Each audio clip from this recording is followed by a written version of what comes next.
নমস্কার। গল্পের বৈঠকখানায় আজকে আমরা শুনব শ্রী সমরেশ বসু সৃষ্ট গোয়েন্দা চরিত্র অশোক ঠাকুরের রেশাধ্বনি। গল্পটি নেওয়া হয়েছে গোয়েন্দা অশোক ঠাকুর সমগ্র থেকে। গল্পটি শুনে যদি আপনাদের ভালো লেগে থাকে লাইক বাটনটি প্রেস করে দেবেন এবং কেমন লাগলো সেটা মতামত জানাতে কমেন্ট বক্সে ভুলবেন না।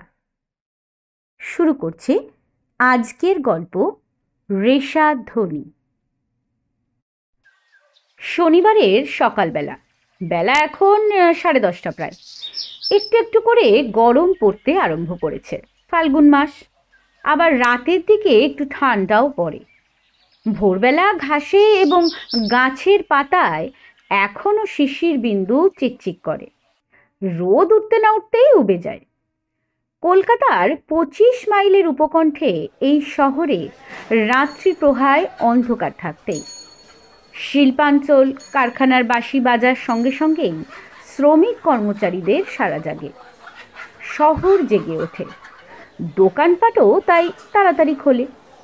তারপর আরও এক শ্রেণীর লোকের কাজের তাড়া পড়ে যায়, যারা এখান থেকে কলকাতার দৈনিক যাত্রী, চাকরি করতে যায়। তারা তাড়াহুড়ো করে বাজার দোকান করে, কোনো রকমে স্নান খাওয়া সেরে স্টেশনের দিকে দৌড়। তারপরে শহরের নিজের সঙ্গে নিজের যতটুকু লেনদেন ততটুকুই চলে। সেই সন্ধ্যের দিকে শহর আবার সরগরম হয়। কারখানার লোকজনেদের চলাচল, কেনাকাটা বাড়ে। কলকাতার যাত্রীরাও ফিরে আসতে থাকে। এখন বেলা 10:30। শহরে কোনো চঞ্চলতাই নেই, খানিকটা নিঝুম ভাব, বিশেষ করে বাজার দোকান পটসীমানার বাইরে পাড়া ঘরে। প্রাচীন ঠাকুরবাড়িতে প্রত্যহ যা ঘটে তাই ঘটছে। অশোক ওর বন্ধুদের সঙ্গে মন্দির সংলগ্ন বাইরের রোয়াকে বসে আড্ডা দিচ্ছে। ওদের প্রাচীন বাড়ির বাইরের মহলে অনেকগুলোই ঘর। একসময় এই ঠাকুরবাড়ি রীতিমতন জমজমাট ছিল। তথাকথিত আমোদ প্রমোদ, বহুতর ধর্মসভা, নানান পাণ্ডিত্যের আলোচনা, বিতর্ক সবই চলত। ন্যায়স্মৃতি নানান দার্শনিক কূটতর্কে যোগদান করার জন্যে এই ঠাকুরবাড়িতে নানা দেশের পণ্ডিতেরাও আসতেন একসময়। মাসের পর মাস থাকতেন তারা। সেই হিসেবে এ বাড়ির জমজমাট ছিল, নামও ছিল প্রচুর। এখন এ বাড়ির 3 বংশধর অবশিষ্ট। শহরের লোকে বলে 3 পাগলের বাড়ি। 3 ভাই, অশোক তার মধ্যে সর্বকনিষ্ঠ। ওর বড় দাদা প্রায় 40 ছুঁই ছুঁই বয়স, বিয়ে থা করেনি, করবেও না কোনো দিন। এখন শোনা যাচ্ছে বাইরের কোনো এক ঘরে তারস্বরে সে ধ্রুপদ সাধনা করছে, টানপুরা বাজাচ্ছে, আর তার সঙ্গে হারুমুচি পাখরাজ সঙ্গত করছে। আরেকটি ঘরে যে প্রচণ্ড চেঁচামেচি চলছে, অনেকে একসঙ্গে কথা বলছে, তা মোটেই ঝগড়া বিবাদ না। একটু কান পাতলেই শোনা যাবে সেখানে রাহু এবং মঙ্গলের অবিস্থিতি এবং শুক্রের গতি, শনির দৃষ্টি, পঞ্চমে বৃহস্পতি, কেতুর আগমন ইত্যাদি নানাবিধ কথা এবং তার সঙ্গে যাবতীয় রাশি লগ্নের নাম ঘন ঘন উচ্চারিত হচ্ছে। অর্থাৎ ও ঘরে চলছে জ্যোতিষশাস্ত্রের চর্চা। অশোকের মেজদা হলো প্রধান, বয়স 30-এর ঊর্ধ্বে, বিয়ে করেনি, করবেও না কোনো দিন। এই সঙ্গীত জ্যোতিষ বাদ দিলে অশোককে তেমন বাতিগ্রস্ত বলে মনে হয় না। ট্রাউজার শার্ট পরে, দামি সিগারেটের প্যাকেট নিয়ে বেকার কয়েকজন বন্ধুর সঙ্গে গল্প করছে। অন্তঃপুরে এক দূরসম্পর্কের পৌরা আত্মীয়া, তিনিই রান্নাবান্নাই করেন। সেখানে ঘন ঘন চা চেয়ে পাঠানো যায় না। অতএব চায়ের দরকার হলে রাস্তার মোড়ের চায়ের দোকানে খবর দেওয়া হয়। একটা ছেলে এসে মাটির ভাঁড়ে চা দিয়ে যায়। ইতিমধ্যেই বার 2-1টা এসে গিয়েছে। দুপুর পর্যন্ত এখন চলবে। কিন্তু অশোকের দাদাদের যদি বেকার না বলা যায়, অশোককেও কিন্তু বেকার বলা যাবে না। এ শহরে ইতিমধ্যেই জানাজানি আছে, কোথাও কোনো হত্যা, খুন বা বড় রকমের জালিয়াতি হলে অশোক সঙ্গে সঙ্গে সজাগ হয়ে ওঠে। তখন ও প্রায় কুকুরের মতোই শুকে শুকে অপরাধের সূত্র এবং অপরাধীকে খোঁজে। এ শহর এবং তার আশেপাশে কয়েকটি খুনের ঘটনার অপরাধীকে খুঁজে বার করতে পুলিশ ওর সাহায্য পেয়েছে বেশ। আর সেজন্যই ডিএম, এসডি এবং ডিস্ট্রিক্ট ইন্টেলিজেন্স ব্রাঞ্চ ওকে যথেষ্টই খাতির করে। চিঠি দিয়ে ওকে সম্মানিত করা হয়েছে। যদিও এখানকার থানার ওসি শ্যামাপদর ধারণা অশোক হলো একটি ধাপ্পাবাজ, প্রাচীন ধনী বাড়ির বেকার, সিগারেট ফুঁকে, দামি পোশাক পরে আর 10টা ক্লাব নিয়ে মেতে থাকে। সে মনে করে অশোক নিজেই একজন অপরাধী, আর সেই জন্যই সে অপরাধের ঘটনায় জড়িয়ে পড়ে। অশোক নিজেই বলেছিল যে নিজেকে অপরাধী ভেবেই ও অপরাধের সূত্র খোঁজে। অতএব শ্যামাপদর ধারণা অশোক নিজেও একজন অপরাধী। নিজেকে বাঁচাবার জন্যই ও আগে থেকে ইনভেস্টিগেট শুরু করে দেয়।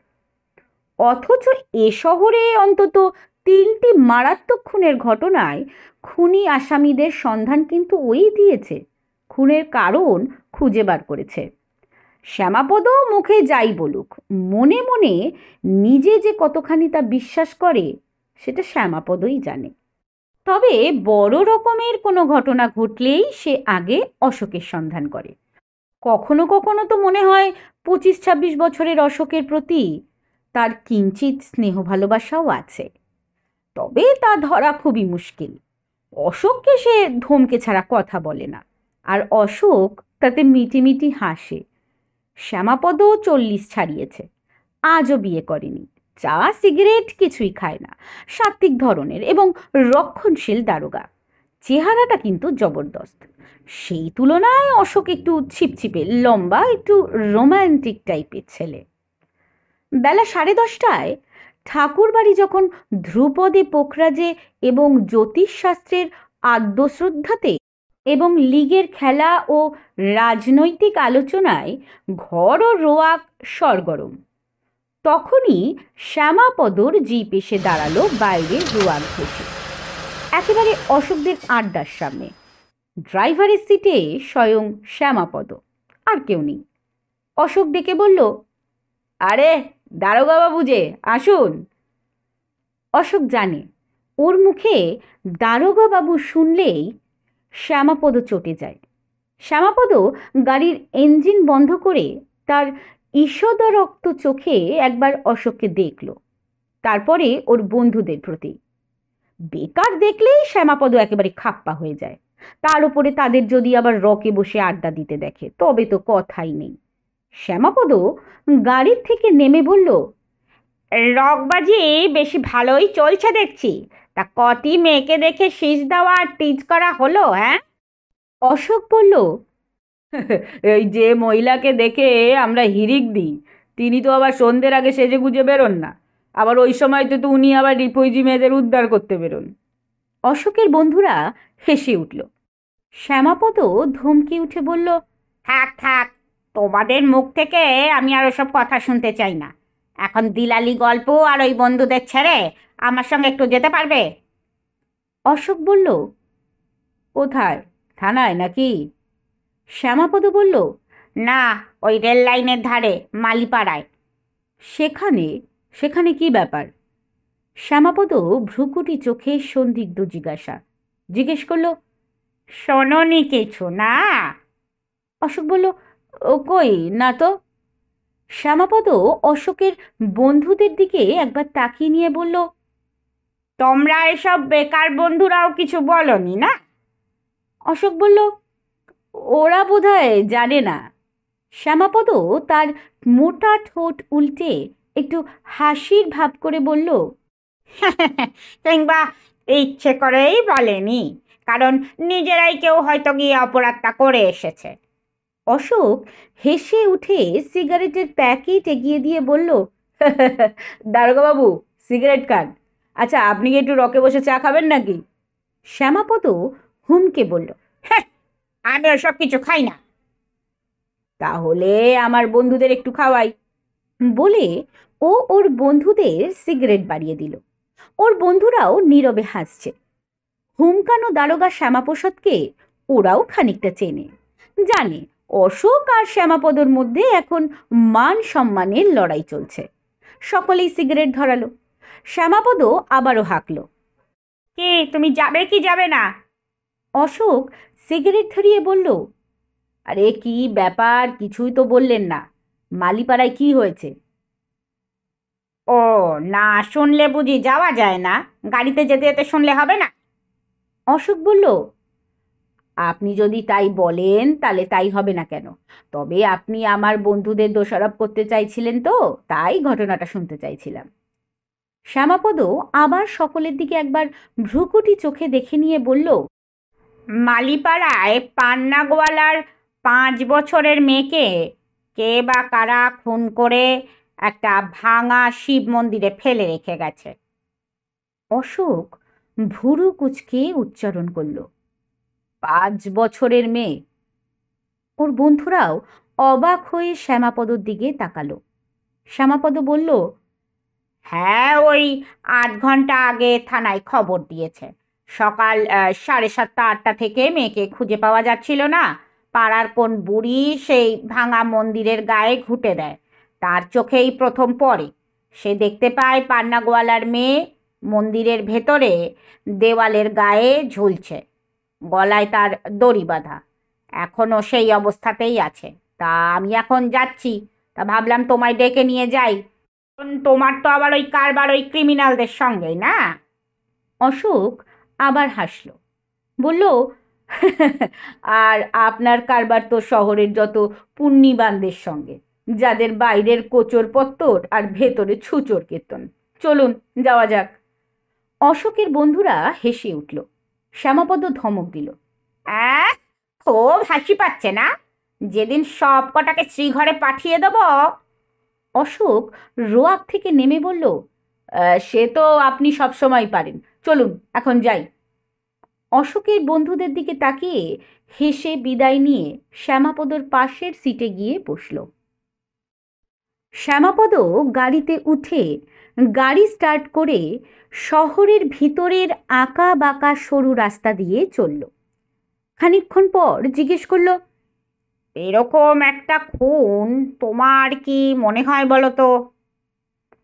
অশোক বলল, কিছুই তো বুঝতে পারছি না, চলুন গিয়ে দেখা যাক।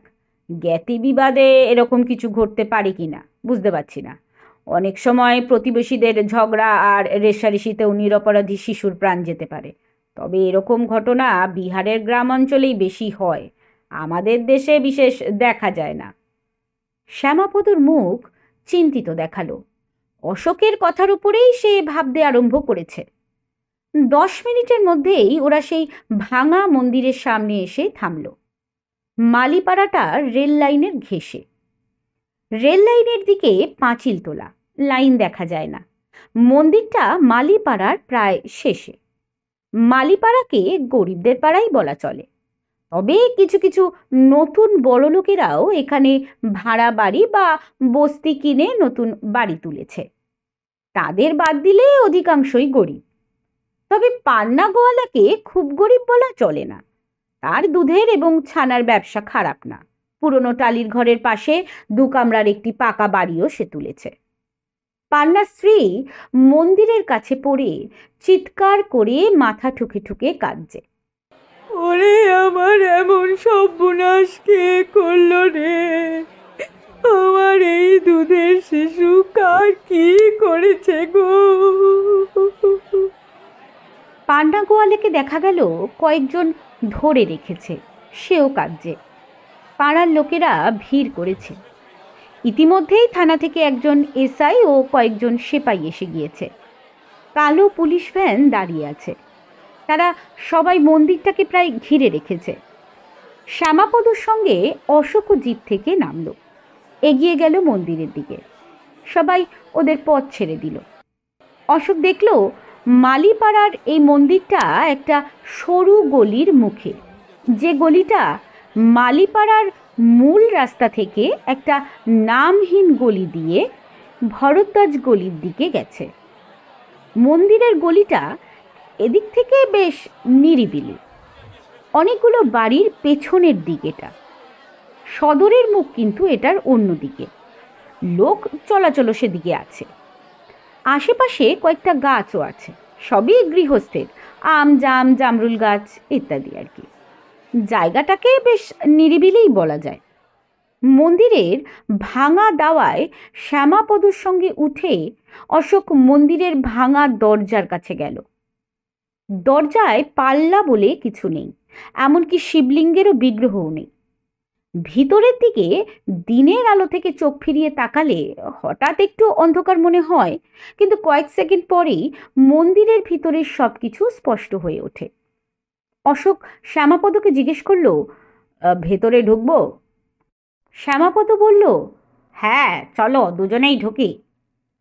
তবু ঢোকার আগে অশোকের সামনে এসআইকে জিজ্ঞেস করল, ভিতরে এর আগে কেউ ঢুকেছিল? এসআই বলল, আমি আসার পরে তো কেউ ঢোকেনি, এসেও কারোকে তো ভেতরে দেখিনি, সবাই বাইরে থেকে উকি মেরে দেখছিল। অশোক বাইরে থেকে উকি মেরে দেখল। দেখা যায় মন্দিরের ভিতরে প্রায় একটা কোণ ঘেঁষে, যেখানে অন্ধকার একটু বেশি, সেখানে দেওয়ালের গায়ে প্রায় 3 ফুট লম্বা খালি গা একটি মেয়ের মৃতদেহ ঝুলছে। চুলগুলো খোলা, পরনে একটি ইজের। এর বেশি বাইরে থেকে কিছু দেখা যায় না। অশোক শ্যামাপদকে বলল, চলুন ভেতরে যাই, তবে বাড়িটার মুখোমুখি না দাঁড়িয়ে ভেতরে গিয়ে পাশে দাঁড়িয়ে আমরা দেখব। শ্যামাপদ ভ্রুকুটি করে জিজ্ঞেস করল, কেন? অশোক বলল, মন্দিরের ভেতরে মেঝের পাকা সার নষ্ট হয়ে গেছে, কেবল ধুলো। বডিটা যে বা যারা ওভাবে ঝুলিয়ে রেখেছে তাদের পায়ের ছাপ থাকতে পারে, সেটা নষ্ট করা ঠিক হবে না। কথাটা শ্যামাপদের মনোপুত হলো বলে মনে হলো না। তবু ভিতরে ঢুকে ওরা দেওয়ালে ঝোলানো পান্না গোয়ালার মেয়ের মুখোমুখি না গিয়ে পাশ দিয়ে এগিয়ে গেল। দেখা গেল একটা বড় লোহার গজাল দেওয়ালে গাঁথা রয়েছে। সেই গজালের সঙ্গেই মেয়েটির গলায় ফাঁস দেওয়া, দড়ি দিয়ে ঝোলানো।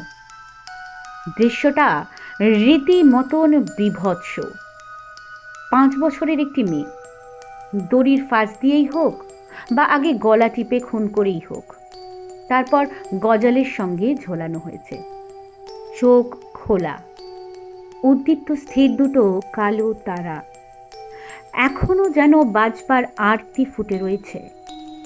মুখগহ্বর একটু হাঁ করা, জিভটা বেরিয়ে আসেনি, তবে মুখের মধ্যেই যেন দলা পাকিয়ে রয়েছে। ঠোঁটের কোষে জমাট রক্ত চিবুক পর্যন্ত বেয়ে এসেছে। অশোক পাশ ঘেঁষে আরো কাছে এগিয়ে গেল।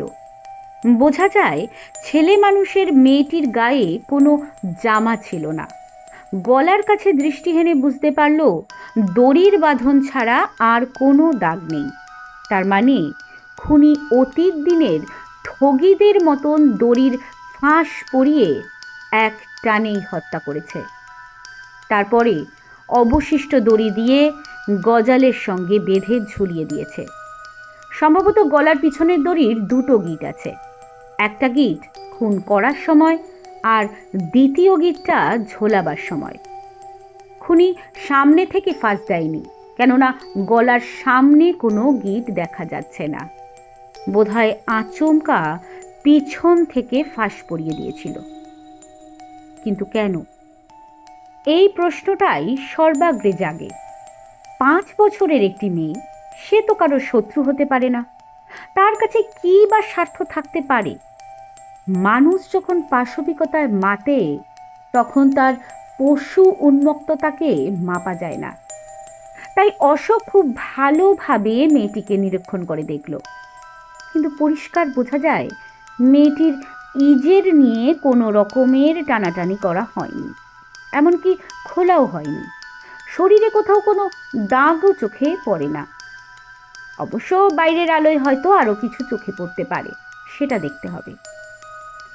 অশোক নিচের দিকে তাকালো। না, কোনো পরিষ্কার পায়ের ছাপ নেই। এবড়ো খেবড়ো ধুলোর মধ্যে নানান রকমের পায়ের ছাপ, তাও এলোমেলো, স্পষ্ট কিছুই না। অশোক বলল, ফটো তুলবেন নাকি? শ্যামাপদ বলল, তার দরকার হবে কি? বলো তো, তোলাতে পারি। মফস্বল শহরে অনেক কিছুই হয়ে ওঠে না, এখন আবার পেশাদার ফটোগ্রাফারকে ডাকতে হবে। থানায় এর কোনো ব্যবস্থা নেই।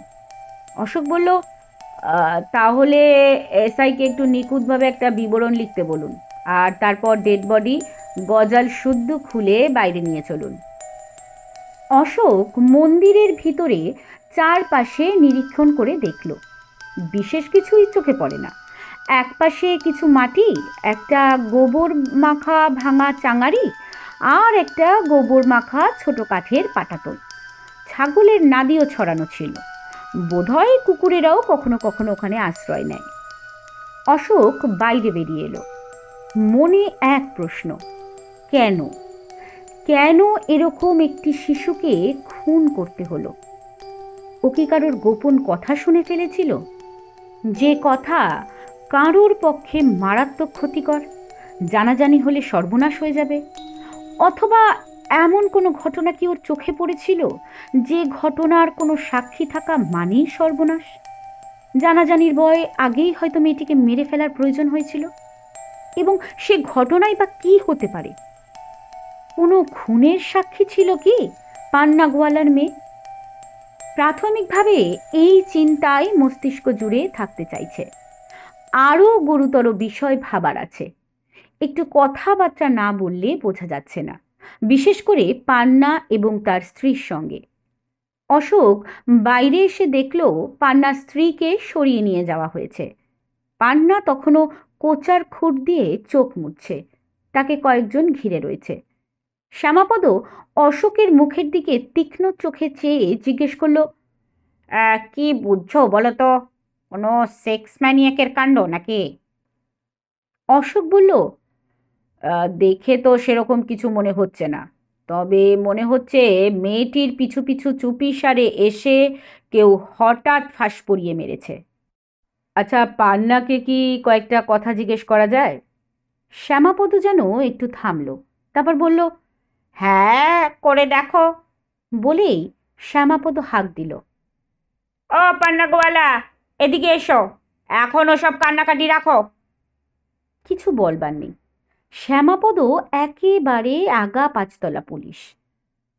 পান্না এগিয়ে এলো, ভাঙা ভাঙা গলায় বলল, বলেন দারোগা বাবু। তোমার মেয়ের নাম কে? শ্যামাপদ নিজেই প্রশ্ন শুরু করল। আগে নমিতা ঘোষ। আচ্ছা, আর বয়স ঠিক কত? 5 চলছে। স্কুলে পড়তো? আগে না। কে তোমার মেয়েকে মেরেছে কিছু আন্দাজ করতে পারো? পান্না ঝরঝর করে কেঁদে উঠল। শ্যামাপদ ধমক দিল, বলছি এখন ওইসব কান্নাকাটি রাখো, যা জিজ্ঞেস করছি তার জবাব দাও। পান্না কান্না ভাঙা স্বরে জবাব দিল, সে কথা কি করে বলবো দারোগা বাবু? আমার এতটুকু মেয়েকে কেন কেউ মারবে আমি কিচ্ছু জানি না। শ্যামাপদ অশোকের দিকে তাকিয়ে বলল, তুমি কি জিজ্ঞেস করতে চাও করো। অশোকের কাছে পান্না অপরিচিত নয়, পান্না গোয়ালাকেও পান্নাদা বলে ডাকে, বয়সের একটা সম্মান আছে তো। ও জিজ্ঞেস করলো, পান্নাদা, তোমার ছেলে মেয়ে কটি? পান্না বলল, 2 ছেলে আর এই একটি মেয়ে। তোমার দাদা ভাই কেউ আছে? না দাদা বাবু, কেউ নেই। আর জ্ঞাতি আত্মীয় স্বজন? আছে, তারা এখানে কেউ থাকে না। রানাঘাট থেকে আমার বাবা এখানে এসে ব্যবসা শুরু করেছিল, এখানেই বাড়ি করেছে। বাবার ব্যবসাতেই আমি চালাচ্ছি। অশোক বলল, শোনো পান্নাদা, একটু অন্যদিকে এসো, তোমার সঙ্গে আলাদা করে একটা কথা জিজ্ঞেস করব। শ্যামাপদকে বলল, আপনিও আসুন। পান্নাকে নিয়ে একটু সরে গিয়ে অশোক জিজ্ঞাসা করল, পান্নাদা, ভেবে বলো তো, পাড়ায় বা আশেপাশে তোমার সঙ্গে কি কারোর কোনো ঝগড়া বা বিবাদ আছে? বা তোমার বইয়ের উপর রাগ আছে কারোর? পান্না একটু ভেবে বলল, কই দাদাবাবু, তেমন তো কিছু মনে করতে পারি না। নমির মায়ের সঙ্গেও পাড়ার কারোর কখনো ঝগড়া হতে তো আমি দেখিনি। আমিও সাথে পাচে থাকি না। সারাদিন আমার দুধ ছানা নিয়েই কেটে যায়। ছেলেরা দুধ বিলি করতে বেরিয়ে যায়, ফেরে সেই দুপুরে। আমি আর বউ ছানা তৈরি করি, তার মধ্যেই রান্নাবান্না হয়। দুপুরে খেয়ে তারপর ছানা নিয়ে দোকানে চলে যাই, বাজার করে সন্ধ্যের পরে ফিরি। তারপরে তো গরুর জাপ তৈরি করা, তাদের খাওয়ানো। অশোক বাধা দিয়ে বলল, হুম হুম, বুঝেছি। এমনিতে তোমার কারোর সঙ্গে কোনো ঝগড়া নেই, শান্তিতেই আছো। তা তোমার কি সুদি কারবার আছে নাকি? পান্না যেন একটু চমকে উঠল, শ্যামাপদর দিকে একবার দেখে বলল, কারবার কিছু নেই দাদাবাবু। চেনাশোনা বিশ্বাসী কেউ অভাবে পড়লে চাইলে ধার দিই, তবে সুদ নিই, কিন্তু বেশি নয় কিন্তু। তাদের নাম বলতে পারো? হ্যাঁ, পারি। বলে কয়েকজনের নাম বলল। সবকটি প্রায় স্ত্রীলোকের নাম। তবু অশোক টুকে রাখল। জিজ্ঞেস করলো, তোমার বউ কোথায়? তাকে তো বাড়ি নিয়ে গেছে। চলো, তাকে দু একটা কথা জিজ্ঞেস করে আসি। শ্যামাপদ নীরস স্বরে বলে উঠল, তাতে কি লাভ হবে? এক কথাই তো শুনতে হবে। অশোক বলল, না, আমি তবু একটু জিজ্ঞেস করাটা উচিত। শ্যামাপদ অশোকের সঙ্গে চলতে চলতে বলল, এদের আমি একদম বিশ্বাস করি না। হয়তো অনেক কিছু জানে, কিন্তু বলবে না। ভাবে যে কোনো রকমে পুলিশের হাত থেকে ছাড়া পেলেই বাঁচি। অশোক সে কথার কোনো জবাব দিল না। পান্নার বাড়িতে এলো। নতুন দালানের বারান্দার পাশে স্ত্রী বসেছিল, তার কাছে আরও কয়েকজন স্ত্রীলোক। সকলেই মাথায় ঘোমটা টেনে সরে গেল। অশোক পান্নার স্ত্রীর কাছে গিয়ে দাঁড়ালো। পান্নার স্ত্রী চোখ মুছতে মুছতে ঘোমটা টানল। অশোক জিজ্ঞাসা করল, সকালবেলা মেয়ে বেরিয়েছিল কখন, মনে আছে? পান্নার স্ত্রী ঘাড় নেড়ে বলল, সময় তো বলতে পারি না বাবা, তখনও উঠোনে রোদ এসে পড়েছে। নমির বাবার সঙ্গে তখন ছানা করছি, দেখলাম ঘর থেকে এক মুঠো গম নিয়ে ছড়িয়ে দিল। কোথা থেকে কতগুলান পায়রা উড়ে গেল। নমি পায়রা ধরবার জন্যে ছুটোছুটি করছে। অশোক জিজ্ঞাসা করল, সেই কি শেষ দেখা?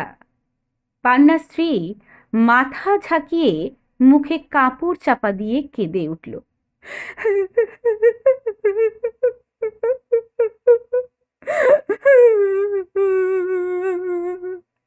শ্যামাপদ ধমক দিতে যাচ্ছিল। অশোক হাত তুলে নিরস্ত করল।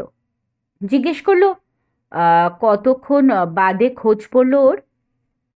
পান্নার স্ত্রীর কান্না একটু প্রশমিত হলে বলল, খোঁজ তো সবসময় করছিলাম বাবা, হাতে কাজ, এটা ওটা দরকার হলে ওকেই তো ডাকি, হনমি কোথায় গেলি, এটা দে, ওটা দে, সব থেকে ছোট কিনা। পান্নার স্ত্রীর গলা আবার বুঝে এলো। তার মধ্যেই গলা খাকারি দিয়ে পরিষ্কার করে বলল, কখনো তেমন বকাঝকা করি না। একবার বাড়িতে ঢোকে আবার ছুটতে বেরিয়ে যায়, এমনিই হয়। আজ সেই যে পায়রাদের গম খাইয়ে বেরিয়েছিল, তারপর আর ফেরেনি। ওর বাবা তো রেগেই খোঁজ করতে বেরিয়ে পড়ল। পাড়ার কারোর বাড়িতে যায়নি, এমনটা কখনো করে না। তখনই একটা চিন্তা হলো, মেয়ে কোথায় যেতে পারে। তারপরে তুই মতি বুড়ি ঘুঁটে দিতে গিয়ে দেখতে পেয়ে ভিড় খেয়ে গেল। অশোক ভুরু কুচকে চুপ করে ভাবল। চকিতে ওর মুখে একটা নতুন চিন্তার ঝিলিক দেখা গেল। জিজ্ঞেস করলো, ওর গায়ে কি সোনার উপ কিছু ছিল? পান্নার স্ত্রী বলল, ছিল বাবা, কানে ছিল বড় বড় মোটর দানার বল বল লাগানো সোনার দুল, আর ওই হাতে চারগাছা চুড়ি, ব্রোঞ্জের উপরে সোনা দিয়ে গড়া। অশোকের চোখ উজ্জ্বল হলো এবং মনে মনে ভাবল, সব থেকে সহজ ব্যাপারটা কত অসহজ পথে চিন্তা করছিল। পরিষ্কার মেয়েটির মৃতদেহের ছবি চোখের সামনে ভেসে উঠল। মেয়েটির গায়ে কোথাও সোনার চিহ্ন ছিল না। ও শ্যামাপদকে বলল, চলুন তো আরো একবার ডেড বডিটা দেখি, এতক্ষণে বোধহয় বাইরে নিয়ে এসেছে। অশোক পারলে যেন ছোটে তাড়াতাড়ি এলো মন্দিরের কাছে। নমিতার দেহ বাইরে আনা হয়েছে। কাছে গিয়ে ও প্রথমেই দেখল কান আর হাত, কোথাও একটুও আঁচড়ের দাগ নেই, যার অর্থ দাঁড়ায় মেয়েটিকে মারার পরে কানের দুল আর হাতের চুড়ি খুলে নেওয়া হয়েছে। খুনি কোনো বাধা পায়নি। পান্নাও সঙ্গে এসেছে। অশোক তাকে জিজ্ঞেস করলো, পান্নাদা, সব মিলিয়ে কত আন্দাজ শোনা ছিল? পান্না বলল, সে আমার মনে আছে দাদাবাবু, ওই চুড়ি গাছা ছিল 8 ভরি আর দুল জোড়া ছিল ওই 6.5 আনা। 14.5 আনা সোনা। অশোকের তৎক্ষণাৎ মনে হলো খুনি খুবই নিষ্ঠুর, সন্দেহ নেই তাতে, কিন্তু বড় ধরনের দাও মারার মতন লোক না। এদিক থেকে খুনি তাহলে ছিচকে। মাত্র 14.5 আনা সোনার জন্য একটি শিশুকে সে হত্যা করতে পারে? মোটামুটি মোটিভ পাওয়া গেল এবং খুনির সামাজিক শ্রেণীর চেহারাটাও যেন অস্পষ্টভাবে বোঝা যাচ্ছিল। শ্যামাপদ এই পর্যন্ত শুনেই হুমকে উঠল, এ পাড়ার সমস্ত বেকার ছেলেদের আমি ধরে নিয়ে যাব, একটাকেও ছাড়ব না, রুল সই করে কথা আদায় আমি করবই। বলেই সে তার নিজের কাজে লেগে গেল। তার মূর্তি দেখেই কৌতূহলী জনতা সব সরে পড়তে লাগলো। আর কিছু জোয়ান ছেলের কপালে দুর্গতি আছে, বিশেষত যাদের কাজকর্ম নেই, নানান ফিকিরে ঘোরে। ওদের মধ্যে মস্তান ধরনের ছেলেও কিছু কিছু আছে, যারা নানা অসৎ উপায়ের ধান্দায় ঘোরে। অবশ্যই তাদের মধ্যে কেউ এ কাজ করেনি তা একেবারে নিঃসন্দেহে বলা যায় না। পুলিশি তৎপরতা শুরু হতেই অশোক সরে পড়ল।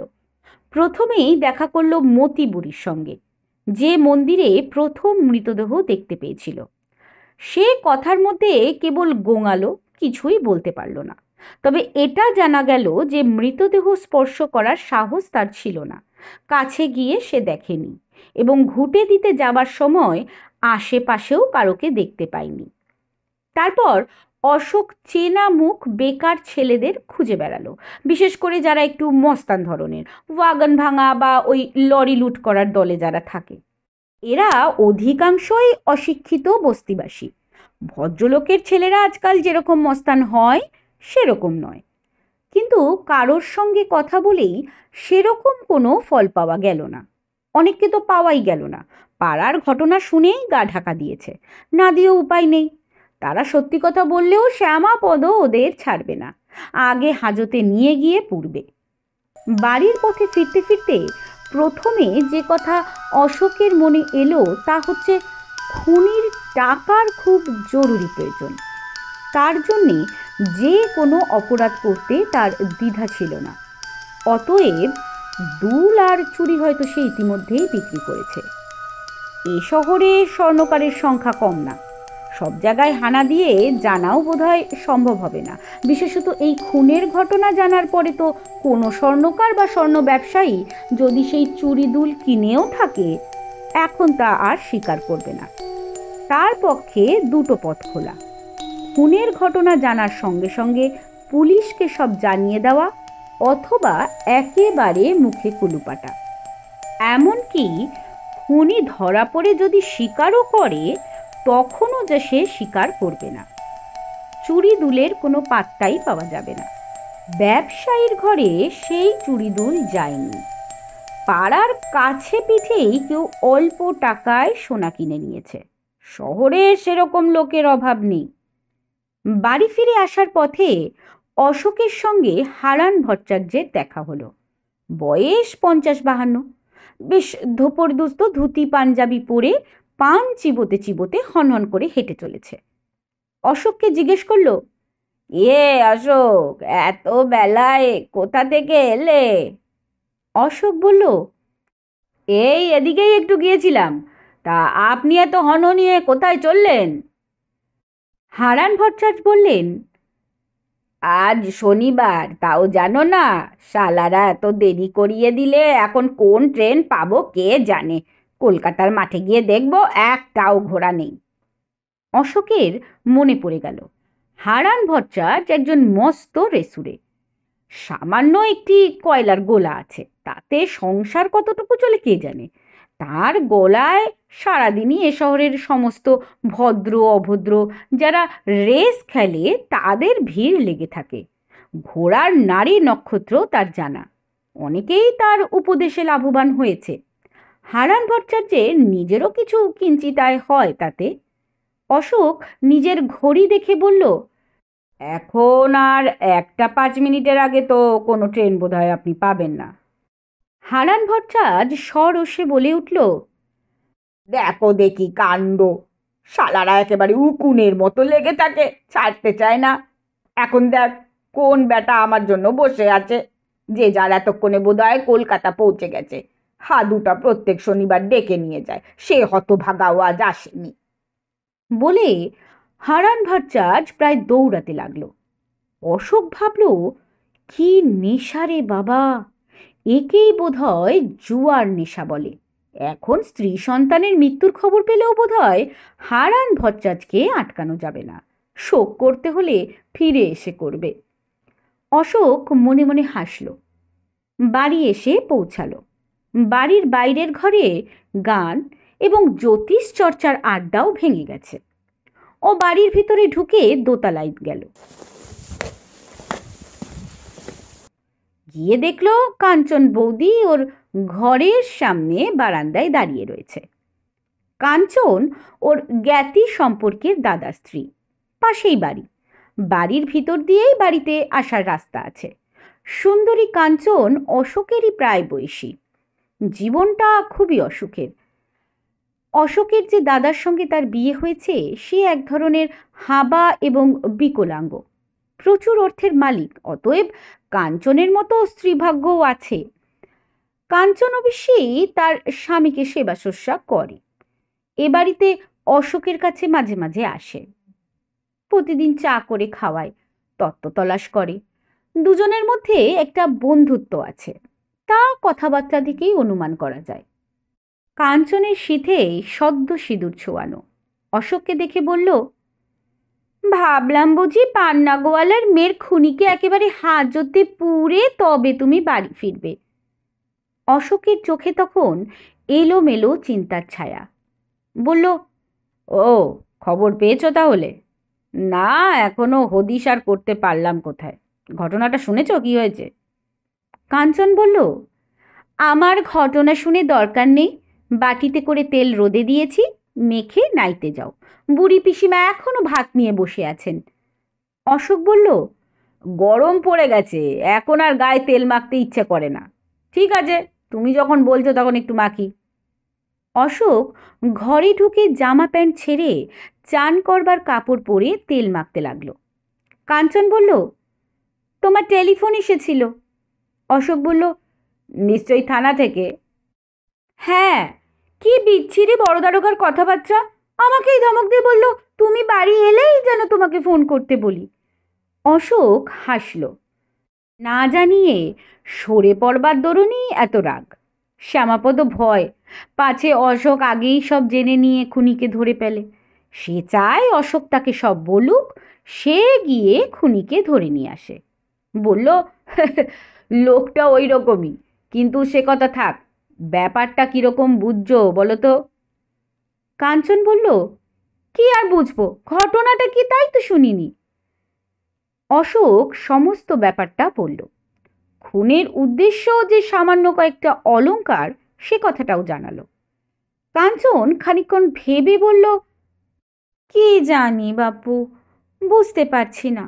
তবে খুব উঞ্চ প্রকৃতির লোকই এই খুন করেছে বলে মনে হয়। উঞ্ছো মানে? উঞ্ছো মানে চালচুলোহীন হতভাগা। তোমার কি তাই মনে হচ্ছে না? ভেবে দেখো না, যেন টাকার খুবই দরকার আর হাতের সামনে যা পাওয়া যায় তাই নিয়ে নি। মনে হচ্ছে যেন মেয়েটার গায়ে দু চিলতে সোনা যেই দেখেছে অমনি এদিক ওদিক দেখে মুরগি চুরির মতন খোপ মেরেছে। যা করেছে মনে হয় খুব তাড়াতাড়ি করেছে। অশোক তেল মাখতে মাখতে কাঞ্চনের মুখের দিকে নিবিষ্ট চোখে তাকিয়েছিল। ও জানে কাঞ্চন বৌদি মাঝে মাঝে সহজ ভাষায় অসাধারণ সত্য বলতে পারে। কাঞ্চনের কথা শুনে ওর চোখের সামনে যেন একটা ছবি ভেসে উঠল। ও বলল, তাহলে বৌদি এ কথাও সত্যি যে মেয়েটা তাহলে খুনিকে চিনত? কাঞ্চন জোর দিয়ে বলল, নিশ্চয়ই, তা না হলে খুন করবে কেন? মেয়েটা তাহলে চেঁচামেচি করবে, সেই ভয়ে আগেই ওকে মেরে ফেলেছে, কারণ শেষ পর্যন্ত তো ওকে মারতে হতোই। তাহলে বলতে চাও লোকটা পাকা খুনি?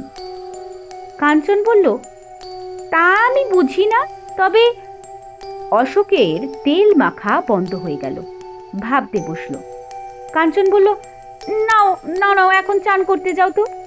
অশোক অন্যমনস্কভাবে বলল, তাহলে খুনি মালিপাড়া বা তার কাছাকাছির লোক, তা না হলে মেয়েটা তাকে চিনত না।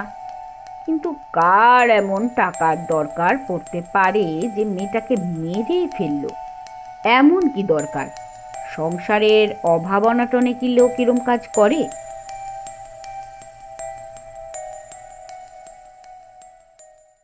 কাঞ্চন হেসে বলল, দেখো হয়তো কোনো মদমাতাল চণ্ডুচরুষ নেশাখোরের কাজ। নেশার জন্য খুন হতে পারে না?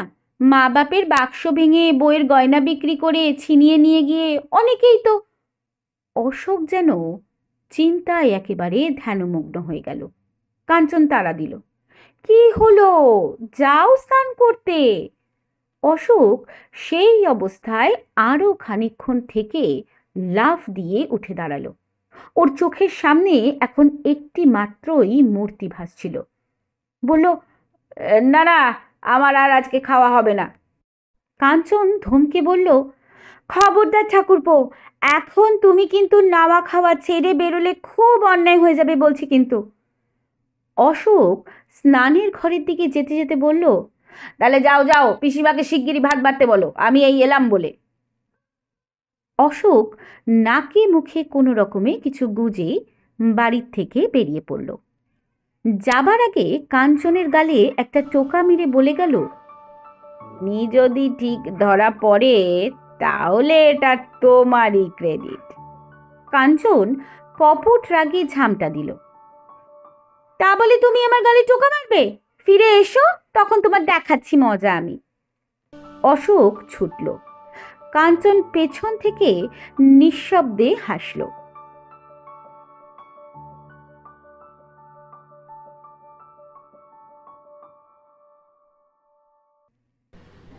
অশোক প্রথমে এলো থানায়। শ্যামাপদ তখন থানা সংলগ্ন তার বাড়িতে খেতে গিয়েছে। একজন এসআই জানালো অশোক এলেই যেন শ্যামাপদর বাসায় চলে যায়, এরকমই নির্দেশ আছে। অশোক তাই গেল। শ্যামাপদর হুমকে ওঠার আগেই ও জিজ্ঞাসা করলো, দুল চুরি বিক্রি হয়েছে কি না কিছু খোঁজ করলেন? শ্যামাপদ তবু ধমকে উঠলেন, তুমি বলবে তবে আমি খোঁজ করব। ও, পেয়েছেন? না, আমার যতদূর মনে হচ্ছে চুরি দুলটা না বিক্রি হয়নি এখনো, এবং খুনি বোধহয় বাড়িতেই আছে। শ্যামাপদ অস্থিরভাবে জিজ্ঞেস করলো, কে কে খুনি, তুমি বুঝতে পেরেছ? অশোক বলল, শুনুন, কতগুলো ঘটনা পরম্পরায় আমি একজনকে সন্দেহ করেছি মাত্র। মন্দিরের কাছেই ভরদ্বাজ পাড়ায় আপনি নিজে একবার লোক নিয়ে যান। আপনি যথেষ্টই শক্ত মানুষ, কিন্তু এক্ষেত্রে আপনাকে খুব শক্ত করে ধরতে হবে। আমি যাব না, আপনারা দেরি করলে হবে না, পাখি হাওয়া কাটবে, না হলে মাল সরে যেতে পারে। শ্যামাপদ ছেলে মানুষের মতন হাত পা ছুঁড়ে বলল, আরে কাদের বাড়ি, লোকটার নাম বলবে তো। অশোক বলল, হাদু চক্রবর্তী চেনেন তো? ওই যে সেই রেসুরে হাদু? হ্যাঁ। সেরকম খুন করবে বলে মনে হয়? করতে পারে। হাদুর ঘরে ভাত নেই, আসবাবপত্রও তেমন কিছু নেই। শুনেছি যেদিন বাড়িতে রান্না হয় মেঝে গর্ত করে পাতা পেতে ডাল রাখে। চুরির দুল খুঁজে বের করতে অসুবিধা হওয়ার তো উচিত নয়, অবশ্যই যদি এটা ওর কাজ হয়। কিন্তু আজ তো শনিবার, ও তো কলকাতায় চলে যায় না? অশোক বলল, বোধহয় ওর যাওয়া হয়ে ওঠেনি, আপনি এক্ষুনি চলে যান। শ্যামাপদ তখন খালি গায়ে তাড়াতাড়ি গলার পৈতেটা পিছন দিকে ঠেলে অন্য ঘরে যেতে যেতে বলল, তুমি অফিসে গিয়ে বসো, আমি হাদুর বাড়ি থেকে না ফেরা পর্যন্ত কিন্তু তুমি যাবে না। অশোক চলে এলো অফিসে। চক্রবর্তীদের বিরাট পুরনো ভাঙা জীর্ণ বাড়িটা ওর চোখের সামনে ভাসছে। বিপত্নিক, কয়েকটা ছেলে মেয়ে আছে, তাদের দুর্দশাও চূড়ান্ত। হাদু ছাড়া তার আর সব ভাইদেরই মোটামুটি অবস্থা ভালোই, সকলেই চাকরি বাকরি করে, এক বাড়িতেই থাকে, তবে আলাদা আলাদা। হাদুর সঙ্গে কেউ মিশে না, কথাও বলে না। অশোক অন্ধকারে তীর ছুঁড়ে বসে আছে, এখন শিকারের আর্তনাদের অপেক্ষা, অথবা হতাশা। ও দাঁত দিয়ে নখ ছিঁড়তে লাগলো। প্রায় ৪৫ মিনিট বাদে হাদুকে দড়ি দিয়ে বেঁধে থানায় নিয়ে এলো। চোখের কোল ফোলা, ঠোঁটের কোষে খানিকটা রক্ত। শ্যামাপদ অশোককে ডেকে নিজের খাস ঘরে নিয়ে এলো। পকেট থেকে বের করে একটা ন্যাকড়ার পুঁটলি রাখল। খুলতেই দেখা গেল তার মধ্যে ৪ গাছা ছোট ছোট চুড়ি আর মটর দানার ২টি দুল। অশোকের সঙ্গে শ্যামাপদর চোখাচোখি হলো। অশোক বলল, এগুলোর সাক্ষীদের সইসাবুদ লিখেছেন তো? শ্যামাপদ গম্ভীর গলায় বলল, সে কথা থাক, পরে হবে, আগে আসল কথা বলো তো, তুমি জানলে কি করে? অশোক সে কথার জবাব না দিয়ে বলল, যাক, আন্দাজটা ঠিকই করেছিলাম। হাদু চক্রবর্তীর আজ কলকাতায় রেসের মাঠে যাওয়া হয়নি, অথচ এর জন্যই একটি শিশু খুন হলো। শ্যামাপদ প্রায় ছেলে মানুষের মতন চিৎকার করে উঠল, এখন তুমি কি মুখ খুলবে না নাকি? অশোক সিগারেট ধরিয়ে বলল, আগে একটু চা খাবো। স্টুপিড একটা! শ্যামাপদ চিৎকার করে চা আনতে হুকুম করল। কথা হচ্ছিল কাঞ্চনের সঙ্গে সন্ধেবেলা। কাঞ্চন অবাক হয়ে বলল, নেশাখোরদের কথা বলতেই তোমার হাদুর কথা কেন মনে পড়ল? কারণ তার আগেই হারান ভট্টাচার্যকে কলকাতার রেসের ময়দানে আমি ছুটতে দেখেছিলাম। সে বলছিল হাদু আজ তাকে নাকি ডেকে নিয়ে যায়নি।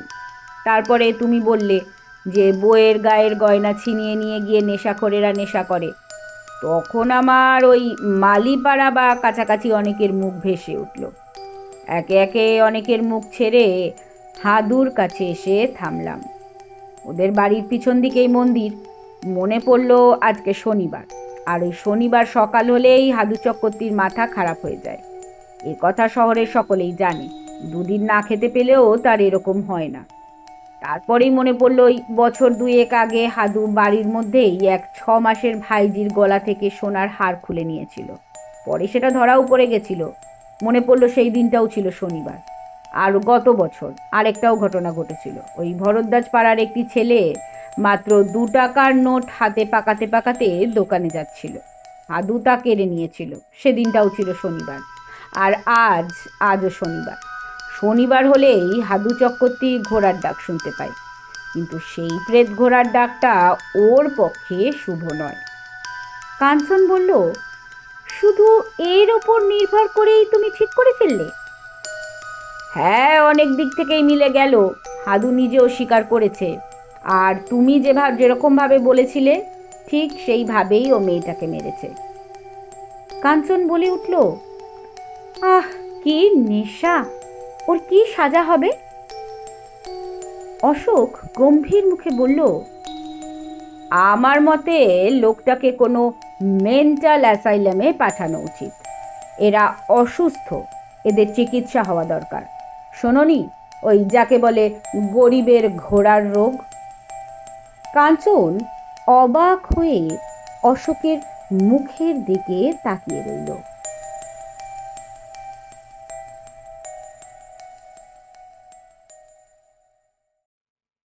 শেষ হলো আমাদের আজকের গল্প, শ্রী সমরেশ বসুর লেখা গোয়েন্দা অশোক ঠাকুরের রেশাধ্বনি।